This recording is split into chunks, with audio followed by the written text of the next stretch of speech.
मोहम्मद वकास भाई, क्या हाल चाल आपके? जी ठीक, जबरदस्त। आप सुनाएं, ठीक है? जी जी बिल्कुल ठीक है। तो यार वकास भाई, आपका खतना हुआ है? जी बिल्कुल। कभी बचपन में हुआ, बड़ा होने के बाद हुआ? बचपन में हुआ। बचपन में हुआ। क्या ये जबरदस्ती नहीं है कि आप बच्चे की खतना करा दे रहे? क्या ये जबरदस्ती नहीं है कि बच्चे को स्कूल में दाखिल करवा दिया? स्कूल में जो दाखिल किया जा रहा है उसका कोई प्राइवेट पार्ट या उसका कोई ऐसा हिस्सा नहीं जा रहा है जो उसको वापस नहीं मिलेगा। ठीक है। अच्छा, बच्चों और के नेल्स स्कूल नहीं में भी जो काटने चाहिए? दाखिल सुनो, स्कूल में जो दाखिल किया जा रहा है वो उसकी फ्यूचर की भलाई के लिए किया जा रहा है। ठीक है, उसको तो एजुकेशन नेल्स दिया नहीं जा रहा है। काटने चाहिए। चले, मैं आपके मुताबिक चलता हूँ। नेल्स नहीं काटने चाहिए आपके मुताबिक, उसके बाल नहीं कटवाने नेल्स चाहिए। नेल्स जो जी काटते जी। हैं आप, नेल्स किस लिए काटते हैं? क्लेanलीनेस के लिए काटते हैं। दूसरा, नेल्स जो आप ठीक है। काटते भी है तो वो वापस बढ़ जाते हैं। अगर वो बड़ा होने के बाद उसको नेल्स अगर बड़ा भी हम्म। रखना है तो उसके पास ऑप्शन है कि वो नेल्स उसके वापस आ जाएंगे। क्या हम्म। खतना करने के बाद उसको वो पार्ट वापस मिलेगा? उससे क्या करना है बताएंगे तो मैं आगे बात चलाऊंगा। फोर स्किन में जो नर्व्स होती है जिससे आपको प्लेजर मिलता है, वो मेरा कम हो गया है। तो आपने the medical benefits of male circumcision पढ़े हैं या नहीं पढ़े? क्या है? वैसे तो कई मिल जाएंगे, लेकिन कुछ बता देता हूँ इधर ही, ताकि आप उनको जाकर पढ़ें, ताकि आपको अंदाजा हो कि ये कितना डेंजरस अमल है अरे यार, और दो तीन कितना चीज नुकसान बताओ। हो सकता और है। साथ में एक मिनट रुकिएगा। आप एरन ए मेडिकल एम डॉक्टर है, टोबी, राइट? एक नॉन मिनट, एक मुस्लिम, मिनट। सुन तो ले, non Muslim MD PhD researcher, American नहीं नहीं, रिसर्च, एक मिनट एरन ए रुको। टोबिन की मोहम्मद वकास भाई, रिसर्च, आप मेडिकल रोनाल्ड डॉक्टर है, एच राइट? लेवी, सुन तो रहे, यार, आप रोनाल्ड लोगों एच को लेवी, सुनने में नहीं आता है क्या? सुन तो लेना। अब आप डॉक्टर हैं तो नहीं, फिर तो मैं कहता हाँ, आप आप लोग का मुझे ब्रेक बताते। क्यों फेल हो जाता है? देखे ना, थोड़ा आप रुको उनको भी तो समझाएं सही। कि क्यों वो बता रहे हैं। मैं तब सुन आपसे सुन ये तो लेना पूछ रहा कोई। हूँ कि मैं क्या आपको आप मेडिकल आपको डॉक्टर उनसे है? सुनाना चाहता हूँ। सुन तो लेना, आप उनके क्या आप मुकाबले में मेडिकल थीसिस डॉक्टर है? लिखें। सुन तो लेना, मैं हूँ, इसीलिए मैं आपको बता रहा हूँ ना, उसी अच्छा, प्रोफेशन एक के मिनट, एक तरीके से मिनट, एक बता रहा हूँ। मिनट, एक मिनट, एक मिनट भाई, आप मैं आपको ये बता। उनको बताएं कि यार, भाई ये ये क्यों रुकता क्यों क्यों कर नहीं है रहे यार हो। आदमी? कोई एक हमारा जो मेडिकल डॉक्टर जो स्ट्रीम देख रहा है, खास करके अगर वो सेक्सोलॉजिस्ट है, वो स्टूडियो में जुड़े, क्योंकि मैं चाहता हूं कि अगर हमारे वकास भाई कुछ बोंगी मारेंगे तो हम्म। उनको प्रॉपरली काउंटर किया जाए। ठीक है। हम्म। Anti alien hello. साहब, आप डॉक्टर है? जी साहिल भाई, मैं डॉक्टर हूँ। ओके। सर, डिग्री बता सकते हैं एक बार? आई एम रियली सॉरी, मैं पूछ रहा हूँ लेकिन जानना जरूरी है। हाँ हाँ हाँ, कोई बात नहीं। मैं एमबीबीएस हूँ सर। और अभी मैं 7 साल से गवर्नमेंट जॉब में हूँ। Okay, thank you so much. अच्छा, मोहम्मद वकास भाई, 3 मेजर बेनिफिट बताइए सरकमसिजन के। सबसे पहले तो ये एचआईवी में इसके वो ज्यादा होते हैं चांसेस एचआईवी के। अच्छा, इनका आर्ग्यूमेंट क्या है कि मेजर बेनिफिट ये है कि आदमी एचआईवी से बचेगा। अब मुझे ये बताओ कि जो खतना करने वाला मोमिन है, अगर वो कोई एचआईवी इन्फेक्टेड के साथ डिंगी डिंगी करेगा तो उसको कॉन्डम नहीं बचाएगा, उसको उसका खतना बचाएगा। तो मेरे प्यारे मोमिन भाइयों, बिंदास, अभी से अगर आप किधर डिंगी डिंगी करने गए या आपकी वाइफ भी इन्फेक्टेड है, क्योंकि एचआईवी इन्फेक्शन सिर्फ सेक्स से नहीं होता है, किसी और भी चीजों से हो जाता है, तो हो सकता है कि आपकी वाइफ इन्फेक्टेड है, क्योंकि मोमिन बोलेगा कि यार हमको दूसरी औरतों के पास जाना जो अलाउड नहीं है, या पार्टनर के पास। तो आपकी जो पार्टनर है, लीगल पार्टनर, उसको अगर किसी तरीके से एचआईवी एड हो जाए, और मैं चाहता हूं कि किसी को नहीं हो, मेरी ये तमन्ना है कि दुनिया में ये बीमारी किसी को नहीं हो, लेकिन अगर गलती से हो जाए तो मेरे प्यारे मोमिन भाइयों, कॉन्डम इस्तेमाल करने की जरूरत ही नहीं है। वैसे भी मौलानाओं ने कॉन्डम को बैन किया, बहुत सारे मौलानाओं ने हराम है बोला है। तो आपने, आपका जो सरकमसाइज आपके माँ बाप ने, आपके रसूलुल्लाह ने, आपके अल्लाह ने देखें, अब आप आपको जो इलॉजिकल ये, गुफ्तगू कर रहे हैं ना सर। रुके थोड़ा, मेरा पॉइंट क्लियर कर दूं, उसके बाद आप अपना काउंटर पॉइंट रखना। मेरा पॉइंट पहले क्लियर हो जाने अच्छा, दें। एक तो मेरा मेरे बात प्यारे मोमिन सुने। भाइयों, हेलो मेरे सर, प्यारे बात मोमिन, तो सुने। रुकोगे? बात सुने। एक्चुअली जो होता है ना, ये कौन है? वकास भाई की जो आवाज फोर जो है, स्किन फीमेल होल्डर आवाज होता कैसे है, हो गई? सर मैं उनकी मिसेज बात कर रही हूँ। आई एम लेडी डॉक्टर और मैं भी मेडिकल डॉक्टर हूँ। आपने सिर्फ एक सिंपल एमबीबीएस को बिठाया जिसके पास 7 इयर्स का गवर्नमेंट का सिर्फ एक्सपीरियंस है। आपके पास वो क्या कोई एक्सपीरियंस और स्पेशलिटी डिग्री नहीं है? रखता। अल्हम्दुलिल्लाह मैं मेडिकल डॉक्टर हूँ, उसके बाद स्पेशलाइज्ड हूँ। तो क्या क्या मेरे हेलो। पास स्पेशलाइजेशन है आपका? एक मिनट एक मिनट मेरे एक पास मिनट एक मिनट साहिल भाई, एक मिनट एक मिनट एक मिनट एक जी, मिनट साहिल भाई, प्लीज रुको गो रुको। Ahead doctor dainty. क्या क्या बस स्पेशलाइजेशन है मैडम आपकी? सर मैं गायनी स्पेशलिस्ट हूँ। और मेरी मतलब मैंने पहले मेडिकल डॉक्टर बनी हूँ, उसके बाद मैंने अपनी फील्ड में स्पेशलाइजेशन फील्ड में स्पेशलाइजेशन गायनी से किया आपने? जनरल सर्जरी से रिलेटेड होता है। अगर आप गायनाकोलॉजी जनरल की सर्जरी, गायनी और जनरल सर्जरी अलग अलग ब्रांच है मैडम। ऑफ कोर्स सर, जब हम गायनी करते हैं तो हमारी एक हाँ, साल तो की उसमें क्या होता है? होती है, उसमें क्या एक साल होता की है? रोटेशन होती है, जिसमें हम जनरल सर्जरी में, पीड्स में और 2 और शोबाजात में अपनी प्रैक्टिस को कंटिन्यू रखते हैं। और जनरल सर्जरी की एक बुक है जिसका नाम है लव एंड बैले। ये इंटरनेशनल लेवल की बुक है। आप इसमें देखें, ये सर्कमसिजन एक माइनर सर्जिकल प्रोसीजर है। और ये क्यों किया जाता है? ये इन्फेक्शंस और जो अदर डिजीजेस होती हैं, जो सेक्सुअली ट्रांसमिटेड डिजीजेस हैं, जिसको एसटीडी कहते हैं, उसके चांसेस को रिड्यूस करता है। ठीक है। सेकेंडली, इसके ऊपर क्योंकि जब भी मैं इधर आके बुक का रेफरेंस देती हूँ तो तब आपके कोई जो डॉक्टर जिनको मैं सब स्टैंडर्ड कहती हूँ, वो आके रिसर्च आर्टिकल्स जो कि अभी रिसर्च में होते हैं, जब आर्टिकल रिसर्च से बाहर जाता है तो वो जर्नल बनता है और फिर उसको ऑथेंटिसिटी दी जाती है। लेकिन उस रिसर्च आर्टिकल को भी आज हम सामने लाए और वो भी नॉन मुस्लिम था, जिसपे आपने ये इशू क्रिएट किया कि ये मेडिकल डॉक्टर नहीं है। ठीक है। उसके अंदर बेनिफिट्स मेंशन किए गए हैं कि अगर हम सर्कमसिजन करते हैं तो जो इन्फेक्शन कॉमनली होते हैं उनके चांसेस इतने इतने % रिड्यूस हो जाते हैं। इवन मेल के अलावा फीमेल के अंदर भी अगर कोई इन्फेक्शन जिसको ट्राइकोमोनियासिस कहते हैं, मैडम कौन लव एंड बेली मेरे सामने पड़ी है, अब आप बता दे कौन से पेज पे कहाँ लिखा हो? हाय हाय हाय हाय हाय हाय, हिट विकेट। चलें एक सेकंड होल्ड करें, मैं भी अपनी खोल बता। डॉक्टर साहब ने पहली बॉल पे हिट विकेट कर दिया। अच्छा डॉक्टर साहब, आप कॉन्वर्जेशन करना, लेकिन मेरा पहला पॉइंट ये है कि वो जो दूसरे इनके शौहर साहब है, उन्होंने सबसे पहले जो आर्ग्यूमेंट दिया था मेजर बेनिफिट, उन्होंने HIV का किया था। सो ही हैज डिस्ट्रॉयड हिमसेल्फ, इस वजह से डॉक्टर साहिबा को आना पड़ा। डॉक्टर डैंडी साहब, मुझे बताइए, साइंटिफिक कम्युनिटी में या साइंटिफिक नॉलेज के हिसाब से या साइंटिफिक स्टडी के हिसाब से, अगर कोई सरकमसाइज है और वो एक HIV इन्फेक्टेड पार्टनर के साथ डिंगी डिंगी करता है, सेक्स करता है, कैन हिज सरकमसिजन यू नो बचा सकता है HIV एड्स से? Can not prevent circumcision, can not prevent HIV। इसीलिए मैं रोक रहा था। डॉक्टर साहिबा उनको बचाने के लिए आई है, क्योंकि उनको समझ में आ गया कि मेरे शौहर साहब जो है, इन्होंने बहुत बड़ी गलती कर दी है। मेजर बेनिफिट में ये कहा कि HIV से बच सकता है। अरे नहीं बचा सकता यार, कैसे बचाएगा? मुझे लगता है इसी वजह से मैंने ये खबर सुनी थी कि US, UK और इनफैक्ट जो गल्फ कंट्रीज है, डेवलप गल्फ कंट्रीज, वहां पे पाकिस्तानी डॉक्टर्स को प्रीफर नहीं किया जाता। हेलो, हाँ जी बताएं मैडम। लेटेस्ट एडिशन है लव एंड बैली का। कितने नंबर का एडिशन है मैडम, नंबर बताएंगे? ये है 27th एडिशन। ठीक है। इसमें 2 वॉल्यूम्स आते हैं, वॉल्यूम 1, वॉल्यूम 2 एंड वॉल्यूम 2 का पेज नंबर 1487। ठीक है।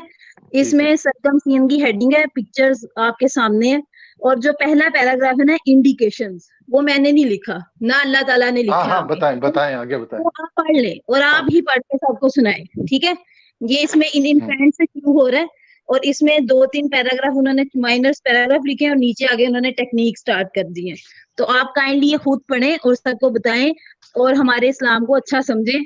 किसी के भी रिलीजन को गलत कहना गुनाह है, मतलब चाहे वो मुसलमान हो या नॉन मुस्लिम हो। तो काइंडली आप अगर मुसलमान नहीं होना चाहते तो आप हमारे इस्लाम को गलत ना कहा करें, जैसे हम आपको गलत नहीं कहेंगे। अगर आपको अपना दीन बहुत अच्छा लगता है, अपना मजहब बहुत अच्छा लगता है, तो आप क्यों क्वेश्चंस हमारे इस्लाम पे उठाते हैं? हमारे नबी, हमारे प्यारे नबी। अरे तो मैडम, अरे सुनो मैडम, 1 मिनट रुको, आप थोड़ा रुक जाएं। आप इस्लाम नहीं, मैं ये कह रहा हूँ सर्कमसिजन के बेनिफिट्स हैं, मैं मानता हूँ, लेकिन इसका मतलब हम कहते हैं आप जैसे डॉक्टर से बैठ के बात करना और आपको ऐसे डॉक्टर से मिलवाना, आप पता नहीं किन डॉक्टर से मिल ली है, जैसे हमने पता नहीं कौन से मुसलमानों से मिला। तो ये पता ही है सबको, पूरी दुनिया को पता है मैडम।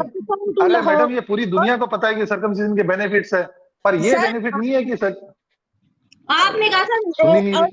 इसमें ये भी मेंशन है, जो वो रो रहे थे बैठ के कि मुझे सेक्सुअल प्लेयर नहीं आएगा, इसके बारे में भी लिखा है कि इसमें जो फोरस्किन होती है वो रिट्रैक्ट नहीं होती है, और जितनी अरे तो मैडम फोरस्किन में होता है, लेकिन फोरस्किन में ये थोड़ी है कि उसको अपन ने अगर नहीं उड़ाया तो वो आदमी HIV से वो हो जाएगा, तो उसको सेक्सुअली ट्रांसमिटेड डिजीज हो ही जाएगी, ऐसा कुछ है क्या?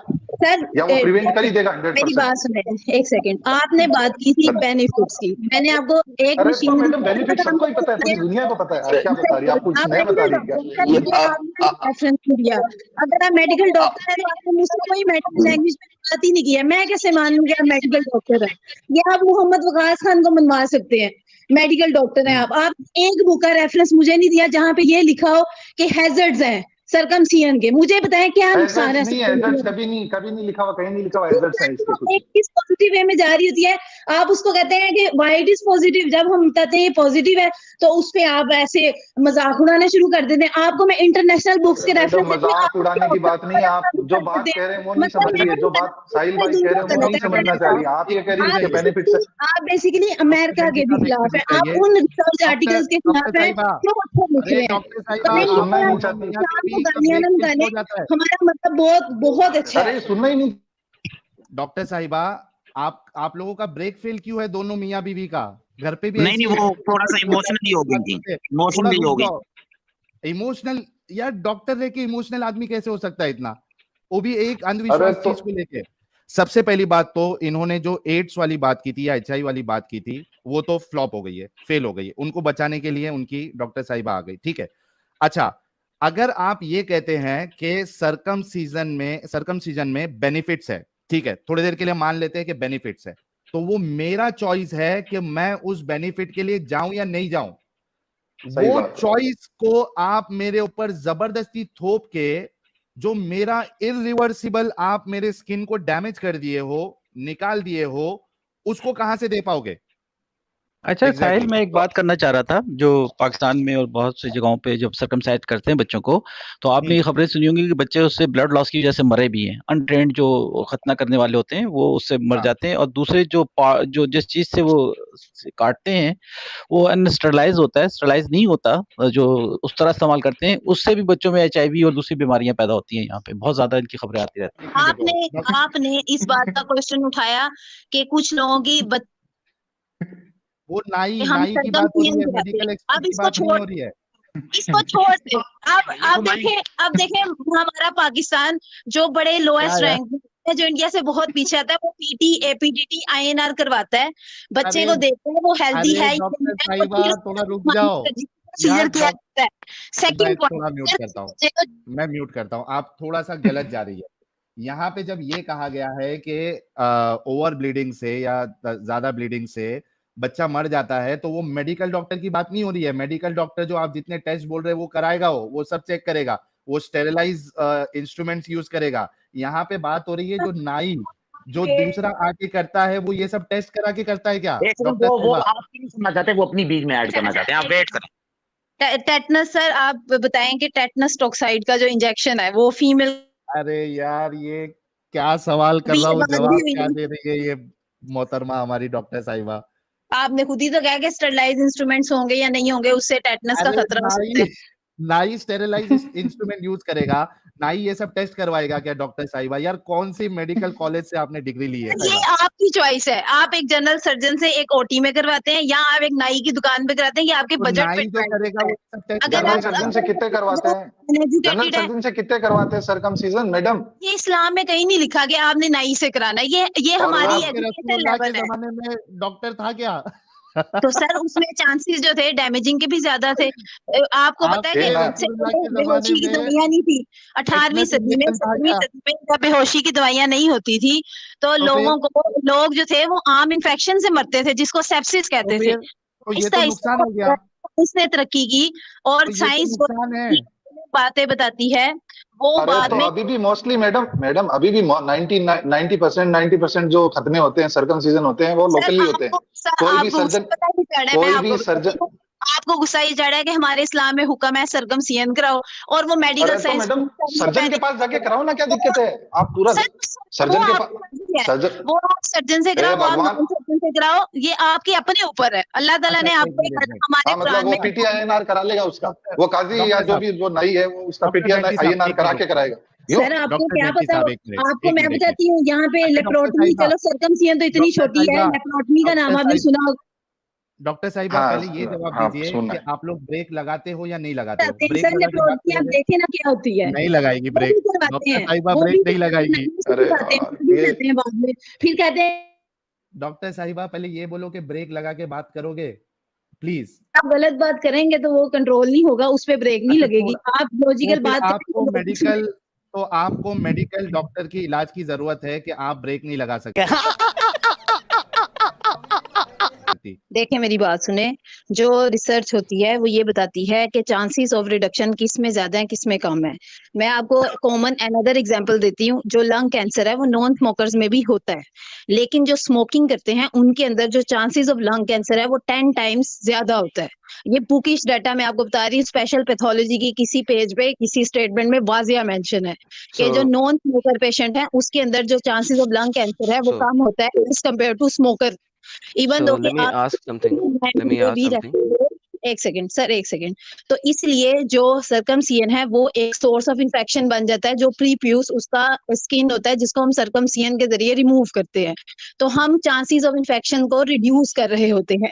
इसका ये मतलब नहीं है कि सर्कमसाइज जो पर्सन है उसके अंदर इंफेक्शन नहीं होगा कभी भी, और जो जिसको सर्कमसियन नहीं किया और उसके अंदर डेफिनेटली इंफेक्शन होगा। लेकिन जो रिसर्च है मैंने आपको वो बताया, और मेरी रिसर्च नहीं है, वो जो है ना बहुत मतलब जो करते रहते हैं रिसर्च आर्टिकल बनाते रहते हैं उनकी रिसर्च है। उन्होंने जो डाटा गूगल पे रखा है मैंने आपके सामने रख दिया। अगर आप उसे मुत्तफिक हैं दैट्स ओके, अगर नहीं है तो कोई प्रॉब्लम नहीं है। सर आपका रास्ता अलग है, मेरा अलग है, please. Okay, may I answer you now? Yes of course. Okay. जब आप सिगरेट पी रहे हैं तो आप खुद अपने अंदर एक थर्ड केमिकल इंड्यूस कर रहे हैं। That has okay nothing to do with circumcision. Now let me tell you something. Quran कहता है in chapter number 40 verse number 57 कि अल्लाह ने जो मैनकाइंड बनाई है ना वो बेस्ट ऑफ हिज क्रिएशन है। सो अगर अल्लाह ने सर्कमसाइज किया हुआ बंदा नहीं बनाया तो it is not his best creation, because अब ह्यूमंस को उसकी क्रिएशन में रद्दो बदल करने की जरूरत है। सर्कमसाइज करके अल्लाह की जो क्रिएटेड पार्ट है उसको रिमूव करने की जरूरत है, फिर वो सही रहेगी, फिर उसमें चांसेस ऑफ डिफरेंट काइंड के इश्यूज के रिड्यूस होंगे। अल्लाह खुद उस क्रिएशन को परफेक्ट नहीं बना सका। क्या आप मुझे बता सकते हैं कि सर्कमसाइज अनसर्कमसाइज पार्ट, अब लेट मी फिनिश नाउ, आपने 5 मिनट लिया था, मैंने आपको इंटरप्ट नहीं किया था, do not interrupt me as well please, I beg you of that. इसका मतलब है कि सर्कमसाइज पार्ट जब तक आप रिमूव नहीं करेंगे वो क्रिएशन बेस्ट नहीं होती है। What is the purpose of this uncircumcise part in human body, please define that. Sir मेरी बात सुने, वो आपको बताऊं कि एडम और ईव जो हमारे हज़रत आदम अलैहिस्सलाम और हज़रत हवा थी, उनसे जो हमारी दुनिया बनने की बुनियाद रखी गई वो क्या थी? आप तो मुस्लिम से एक्स मुस्लिम हुए ना, एक ऑनरेबल ओहदा आपने अपनाया हुआ है, तो मुझे बताएंगे जरा, आपका नॉलेज It बहुत has वसी nothing. है It मैंने has देखा। nothing to do with current topic. अभी थोड़ी देर पहले मैं सुन रहा था आपके हस्बैंड साहब ने कहा था कि टॉपिक डाइवर्ट मत करना, स्टिक ऑन द टॉपिक। तो अब जी आप जी, टॉपिक उसमें डाइवर्ट करना चाह रही हैं, अगर आप उसमें करेंगी, मैं आपको अलाउ मी टू मैं फिनिश, मैं allow me to finish. No अगर आप टॉपिक डाइवर्ट करेंगी तो फिर मेरे पास भी 100% चांस होगा कि मैं जिधर चाहूं मैं टॉपिक को घुमा के लेके जाऊंगा और आपको 10 रास्तों में घुमा के वापस लेके आऊंगा। देखें, आर यू उसके विलिंग टू अंदर डू ना दैट? उसका are you willing to do topic that? इसी से रिलेटेड है। तेरा जब उनसे गलती हुई थी, उन्होंने गंदुम का दाना खाया था हजरत आदम अलैहिस्सलाम कुरान से ने, दिखा दे गंदम का तो दाना खाया था। उनको हदीस से साबित है, ठीक है। हदीस उन्होंने हदीस जब दिखा दे गंदुम गंदम का दाना खाया था। तो ये पूरी पूरी उसमें ना तर्जुमा लिखा हुआ है कुरान पाक में, किस आपको जगह ज्यादा पे, किसने नॉलेज होगा बताया, किसने आपको। बताया, किसने बताया आपको, प्लीज बता दीजिए, सर मैं मैंने आपका। कुछ पढ़ा, तर्जुमा पढ़ा हुआ है, ओके, तर्जुमा पढ़ा है मैंने। मुझे दिखा दीजिए कि स्कॉलर ने क्या है कि वो मैं गंदम आपको का दाना था। रेफरेंस सेंड कर दूंगी, मेरी बात सुने। ओके, उसमें लेट मी, पाया बिफोर गया यू था स्पीक, तमाम लोगों ने सुना कि एक खास तफसीर का रेफरेंस दे रही है हमारी बहन, एक कोई खास तफसीर नहीं है, तफसीर का रेफरेंस दे तफसीर रही है, बिल्कुल नहीं कुरान है। में नहीं लिखा। जी सिस्टर बोलिए। अच्छा मेरी बात सुने, जो जी अल्लाह हाँ। ताला ने हमें पैदा किया उसके अंदर जो भी चीजें थी, वो जो प्रीप्यूस एरिया है वो म्यूकोक्यूटेनियस एरिया होता है जिसको रिमूव करके हम इन्फेक्शंस को रिड्यूस कर सकते हैं। दैट्स इट, मेरा तो यही आप अल्लाह की कॉन्सेप्ट है और मैं क्रिएशन को आपको बता बेहतर रही कर हूँ। रही हैं ना, आप अल्लाह की क्रिएशन को बेहतर कर रही हैं, आप कुरान के मुनाफी जा रही हैं। आप कुरान में अल्लाह ने कहा चैप्टर नंबर 40 की आयत नंबर 57 में कहा, कुरान की, यार एक सेकंड भाई लोगों प्लीज ना बोलें, और अल्लाह आपने ने ये कुरान कहा चैप्टर था कि नंबर, परफेक्ट क्रिएशन कुरान, बनाई है, यार भाई एक सेकंड भाई, जो भी बोल रहे हैं एक सेकंड रुके, मुझे उन्हें आंसर देने दें। कुरान चैप्टर नंबर 40 की आयत नंबर 57 कहती है कि अल्लाह ने ये क्रिएशन जो बनाई है सबसे बेहतरीन क्रिएशन बनाई है। नाउ अगर आप अल्लाह की क्रिएटेड चीज को मॉडिफाई कर रहे हैं, so basically you are saying कि अल्लाह की क्रिएशन सही नहीं थी, अब इंसान उसको मॉडिफाई करके सही करेगा। प्लीज आप पहले ये साबित करें कि अल्लाह ने सर, कहा आप कि कहाँ से आगे? परफेक्ट मैं तो किसी लेडी से बात करता। कौन है? कौन है भाई? जी जी जी जी सर इसका जी, जवाब मैं मैंने आपको दूंगा। डॉक्टर से बात करनी है, आपसे बात नहीं करनी। अच्छा करें जी, करें। जी जी, डॉक्टर जी को लाएं, डॉक्टर जी को। जी सर, जी बोलिए बोलिए। जी जी डॉक्टर साहिबा, सो आप मुझे ये कह रही हैं कि जब तक ये पार्ट नहीं हटाएंगे तब तक जो अल्लाह की क्रिएशन है उसमें मसला आ सकता है, मसला आने के चांसेस बहुत हाई हैं, तो इसको हटाना जरूरी है। Are you clear on that? Sir मेरी बात सुने, अल्लाह ताला ने अगर इंसान को बनाया है तो हमें कुरान पाक में कहीं बहुत सी जगहों पे गौर व फिक्र का भी कहा गया है कि गौर व फिक्र करें। और जब हम किसी की सर्जरी करते हैं तो उसमें भी हम मॉडिफिकेशन करते हैं। फिर आपके इस क्वेश्चन के अकॉर्डिंग कोई भी सर्जिकल प्रोसीजर भी नहीं होना चाहिए, क्योंकि हम बहुत सी अंतड़ियों को बाहर निकाल देते हैं, अंतड़ियों को अंदर डाल देते हैं, स्टमक को कभी एक अंतड़ी के साथ जोड़ देते हैं, कभी दूसरी के साथ जोड़ देते हैं। ये डिपेंड करता है कि अगले को ट्रीटमेंट क्या देनी है। ये एक सर्जिकल प्रोसीजर्स होते हैं, ठीक है। जी इसका क्रिएशन से मैं ये दावा करके नहीं कर रही कि अल्लाह ताला ने ये गलत बना दिया था तो I am going to do right now, ठीक है। तो इसलिए मैं ऐसा कुछ नहीं कर रही। जो चीज हमें हमारी सेहत को मुतासिर करती है उसको हम मॉडिफाई कर रहे हैं। सर्जिकल प्रोसीजर्स और मेडिकल साइंस हमें यही बताती है। Okay, thank you. Please allow me to speak now, and please be here to listen to my rebuttal on this one. Thank you so very much. आपने बड़ा अच्छा पॉइंट खेला। देखिए, बात यह है कि जो आप सर्जिकल प्रोसीजर्स करते हैं, ये आप एक बीमार को सही कर रहे हैं। और यही आर्ग्यूमेंट थोड़ी देर पहले साहिल ने दिया था कि अगर बड़ा हो के वो खुद चाहे कि मैं ये काम करवाना चाहता हूँ ताकि मेरे रिस्क रिड्यूस हो, या जब उसको किसी किस्म का प्रॉब्लम हो जाए और फिर वो सर्जिकल प्रोसीजर करवा दे, तो दैट इज फाइन। लेकिन अभी जब वो बच्चा है, उस वक्त आप जो सर्जिकल प्रोसीजर कर रहे हैं इस एंटीसिपेशन के ऊपर कर रहे हैं कि मैंने चांसेस रिड्यूस करने हैं। वेयर एज सर अ जो lot of medical people, science let me finish please. आप इतनी देर बोली थी, मैंने आपको रोका नहीं था, मुझे आर्ग्यूमेंट तो फिनिश करने देना। आप जब बोल रही थी ना, मुझे भी बहुत टेम्प्ट हो रहा था कि मैं बीच में आपको उस वक्त इंटरप्ट कर दूं, मैंने नहीं किया था sister ji. Please allow me to finish. आप जो है एक बंदे को बचपन में ही जब कर रहे हैं तो आप उसके फ्यूचर प्रेडिक्ट करके कर रहे हैं कि इससे चांसेस हाई हैं। वेयर एज हमारे पास हिस्ट्री में, दुनिया में इतना डाटा इस वक्त मौजूद है कि जो अनसर्कमसाइज्ड लोग हैं वो भी सारी उम्र गुजार देते हैं और कभी उन्हें इस किस्म का प्रॉब्लम नहीं होता। वेयर एज सर्कमसाइज्ड लोग भी बहुत सारे ऐसे हैं जिनको यूटीआईज बहुत ज्यादा होती हैं और कई दफा होती हैं, even though that they are circumcised. So basically आप एक चांस के ऊपर, जिसका चांस क्या है परसेंटेज हमें नहीं पता, उसके ऊपर बचपन में सर्कमसाइज कर रही हैं। बड़े होके करवाए वो खुद तो कोई मसला नहीं है, मैंने आपको बोला भी नहीं इस बारे में और मैंने कहा भी नहीं इस बारे में। हम बात करें बचपन में सर्कमसाइज। प्लीज सिस्टर, माइक आपका। ओके सर, मेडिकल साइंस में दो चीजें आती हैं, एक होती है प्रिवेंटिव मेजर्स, एक होते हैं क्यूरेटिव मेजर्स, ठीक है। जो प्रिवेंटिव मेजर्स होते हैं वो बीमारी होने से पहले हम करते हैं। किसी भी चीज में ले लो, डायबिटीज उठा लो, ब्लड प्रेशर उठा लो, कोई और बीमारी उठा लो। और सबसे बड़ी मिसाल इसकी एंजेलिना जूली है, जिन्होंने अपना, उनके अंदर एक ट्यूमर मार्कर पॉजिटिव आया था जिनसे उनको ये चांसेस था कि फ्यूचर में उनको ओवेरियन कैंसर या यूट्राइन कैंसर हो सकता है। तो उन्होंने अपना एक प्रोसीजर करवाया जिससे अब वो कभी भी मां नहीं बन सकती। उन्होंने प्रिवेंटिव मेजर की। ये तो आप इस बात को तो मान लेंगे ना। तो इसलिए हमारी मेडिकल साइंस दो चीजों पे फोकस करती है, क्योर पे और प्रिवेंशन पे।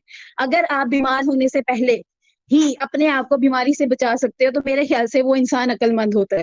कि आप बीमार होके लो स्टेज पे पहुंच के और क्योर करने की कोशिश करो और फिर भी क्योर ना हो पाए, उसमें सारी चीजों का लॉस होता है। आपका अपना लॉस होता है, आपके ऊपर जो इकोनॉमी बैलेंस लगता है उसका लॉस होता है, डॉक्टर की एफर्ट का लॉस होता है, फाइनल रिजल्ट जीरो आता है। इसलिए बहुत से ऐसे रिसर्च सेंटर हैं जब कैंसर या ऐसी बीमारियां 3rd या 4th स्टेज पे होती हैं जिसका इलाज पॉसिबल नहीं होता, वो उन पेशेंट्स को अपने हॉस्पिटल में एडमिशन अलाउ नहीं करते हैं, क्योंकि वो इस बात को जानते हैं कि इसके ऊपर मेहनत करने के बाद एंड रिजल्ट जीरो है, तो हम अपनी एफर्ट ऐसे बंदों पे लगाएं जिसपे एफर्ट 100% आए। तो मेडिकल साइंस दो चीजें बताती है, क्योर एंड प्रिवेंशन। आपकी मर्जी है, आप कैंसर करवाने के बाद ट्रीटमेंट चाहते हैं या आप प्रिवेंटिव मेजर चाहते हैं। अब इससे पता चलेगा आप कितने अक्लमंद हैं। Thank you so very much. Allow me to speak now. जैसा कि आपने अभी मिसाल दी थी जूलिया रॉबर्ट्स की कि उसने प्रिवेंटिव मेजर करवाया था, उसको जब मार्कर आया था तो करवाया था। Now this is very important point. पिछली दफा में जब मैं बोल रहा था ना, तो आपने शायद सुना नहीं, क्योंकि आपने मुझे इंटरप्ट किया था, फिर भी आपने सुनना पसंद नहीं किया। मैंने यही कहा है कि जब वो बच्चा बड़ा हो जाएगा, उसके ऊपर डिपेंड करता है कि वो देखे कि कोई ऐसा मार्कर आ रहा है जिसकी वजह से उसे इन्फेक्शियस डिजीज बन सकती है, तो वो करवा सकता है, उसके लिए मना किसी ने नहीं किया। वेयर एज जब आप बचपन में ही उसे कर रहे हैं, अगर प्लीज सुन लेंगी तो बेहतर होएगा, ताकि आप आंसर सही दे सकेंगी। जब आप बचपन में ही उसका कर रहे हैं, तो आप प्रिवेंटिव मेजर नहीं कर रहे हैं, आप एक चांस पे हिट ले रहे हैं। आपको कोई मार्कर नहीं मिला है, आपको कोई पॉइंटर नहीं मिला है, ये सिर्फ और सिर्फ एक फेक आइडियोलॉजी है, क्योंकि मोहम्मद साहब ने बोल दिया है, लिहाजा आप करवा रही हैं। हजूर की कोई हदीस नहीं है जो हल्का सा भी शाइबा दे कि इसको करने की वजह से आप कोई डिजीज से बच सकती हैं in any form and case. Whereas आप लोग इसको करते जा रहे हैं और आज जस्टिफाई कर रहे हैं मेडिकल साइंस के थ्रू से सो कॉल्ड प्रिवेंटिव मेजर के ऊपर। प्रिवेंटिव मेजर के ऊपर इस उम्र के अंदर बैठ के अगर आपने खास चीज निकाली दी है ना, तो you can never get it back. और चांसेस क्या है उसके, और वो डिजीज कितनी स्ट्रांग है, इसके ऊपर बेहतर करता है। मेरे पास डॉक्टर्स जो हैं वो हमें बता रहे हैं, और हमें पता भी है कि जिनके सर्कमसिजन हुए हुए हैं उनको यूटीआईज होती है, और वो कई कई सालों तक रहती है। तो फिर अगर ये इतनी ही प्रिवेंटिव थी, बिकॉज यू सेड प्रिवेंटिव, अगर ये प्रिवेंटिव है तो जिसका सर्कमसिजन हो चुका है उसको कभी भी यूटीआई नहीं होना चाहिए, लेकिन होता है। सो इट्स नॉट प्रिवेंटिव, ये चांस के ऊपर डिपेंड करता है। जूलिया रॉबर्ट्स जब निकलवाई थी और कभी मां नहीं बन सकती, अब उसको उस जगह का कैंसर नहीं हो सकता, क्योंकि वो पार्ट ही निकाल दिया हुआ है। These are entirely two different things. आप एप्पल को ऑरेंजेस के साथ कंपेयर कर रही हैं। प्लीज माइक आपका। ये मैंने मिसाल दी थी ट्यूमर मार्कर की, क्योंकि वो कैंसर में बढ़ता है, ठीक है। आपने पूरा इसको इसके अंदर इंडल्ज कर दिया। पहली बात तो ये जो प्रीफ्यूज है इसका कोई ट्यूमर मार्कर नहीं बढ़ेगा, क्योंकि इसका ट्यूमर मार्कर के साथ कोई ताल्लुक नहीं है जब इसमें इन्फेक्शन होना है। तो इन्फेक्शन में कोई ट्यूमर मार्कर आना है नहीं, ट्यूमर हमेशा कैंसर को शो करता है, ठीक है। सेकंड चीज, मेरी एक बात सुनिएगा, हमें एक प्रिवेंटिव मेजर दी जाती है जो हमें किसी भी बीमारी, फॉर एग्जाम्पल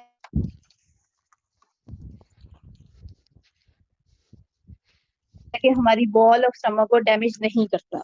लेकिन अगर हम एक्सटर्नल फैक्टर्स को इंडल्ज करते जाते हैं, जैसे कि हम बहुत ज्यादा कोल्ड ड्रिंक्स का इस्तेमाल करते हैं, हम निकोटीन एक्सेसिव में यूज करते हैं, या फिर हम कॉफी पीते हैं, चाय पीते हैं, तो उससे हमारी एसिड कंटेंट ज्यादा होती है जो स्टमक वॉल को डैमेज करता है और वो अल्सर कोज करता है। तो ये एक इंसानियत पे डिपेंड करता है कि वो अगर किसी भी प्रिवेंशन को इस्तेमाल कर रहा है, वो किस हद तक उसको अक्लमंदी से यूज कर रहा है या नहीं कर रहा है। इसलिए सर मैंने इस टॉपिक को सुना, उसमें कहा गया था कि सर्कमसिजन के कोई बेनिफिट्स बता दो।